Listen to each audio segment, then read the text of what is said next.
वहीं हरियाणा के पूर्व गृह मंत्री ने कई मुद्दों को लेकर कांग्रेस पर जमकर हमला बोला। साथ ही साथ अंबाला में किस मुद्दे पर चुनाव लड़ेंगे उस पर भी विज ने अपनी प्रतिक्रिया दी। रिपोर्ट देखिए।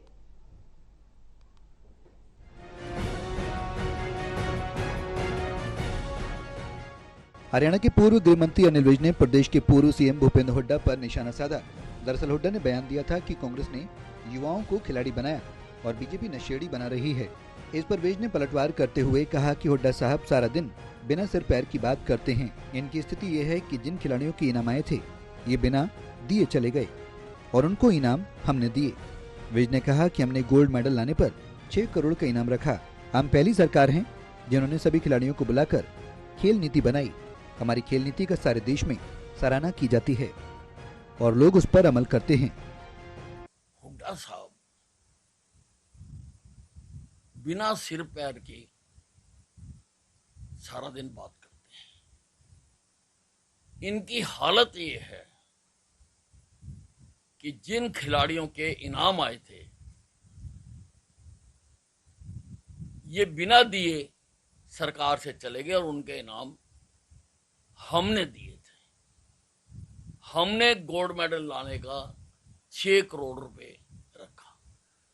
हम पहली सरकार थे जिन्होंने सारे खिलाड़ियों को बुलाकर बैठाकर सुनकर हमने खेल नीति बनाई। हमारी खेल नीति आज सारे देश में उसकी सराहना की जाती है और लोग उस पर अमल करना चाहते हैं। अनिल विज ने अंबाला छावनी में विधानसभा चुनाव के मुद्दों पर बात करते हुए कहा कि जो विकास अंबाला का उन्होंने किया वो आजादी के बाद से किसी सरकार ने नहीं किया और उसका हमें भरपूर समर्थन मिलता है। अंबाला का चुनाव विकास के मुद्दे पर लड़ा जाना है। हमने जो विकास किया है हिंदुस्तान आजाद होने के बाद से लेकर किसी पार्टी ने किसी नेता ने नहीं करवाया और उसका हमें भरपूर समर्थन मिल रहा है। और क्या कुछ मुद्दा होता है, काम किया है, काम करेंगे। वहीं हिमाचल में भांग की खेती को बढ़ावा देने के मामले में हरियाणा के पूर्व गृह मंत्री अनिल विज ने पूरी कांग्रेस को लपेट लिया। विज ने कहा कि ये टोटल फेलियर वाली सरकार है, क्योंकि पहले इन्होंने कहा कि वो कर्मचारियों को तनख्वाह नहीं दे सकते। अब ये कह रहे हैं कि हम भांग उगाएंगे, यानी पैसे कमाने के लिए अनैतिक कार्य करेंगे। यही राहुल गांधी के प्रशासन का मॉडल है। देखिए, ये टोटल फेलियर वाली सरकार है। पहले इन्होंने कहा कि हम तनख्वाह नहीं दे सकते कर्मचारियों को। अब ये कह रहे हैं हम भांग उगाएंगे, यानी पैसे कमाने के लिए अनैतिक कार्य करेंगे।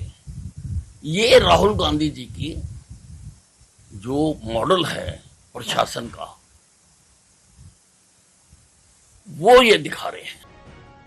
विजन ने राहुल गांधी के देश के हर कोने में सुनाई दे प्यार की आवाज रही हमारा मकसद है वाले बयान पर विज ने हमला करते हुए कहा कि प्यार भी कई तरह का होता है।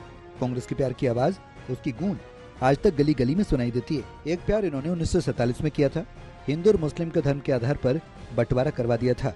10 लाख लोग मारे गए थे। एक प्यार इन्होंने 1984 में किया था, सिख दंगे करवाकर, और इस प्रकार के प्यार को ये और फैलाना चाहते हैं, जातिगत जनगणना करवाकर, ताकि अड़ोस पड़ोस में आपस में लड़ते रहें। अंबाला से कृष्ण बाली की रिपोर्ट, टोटल टीवी।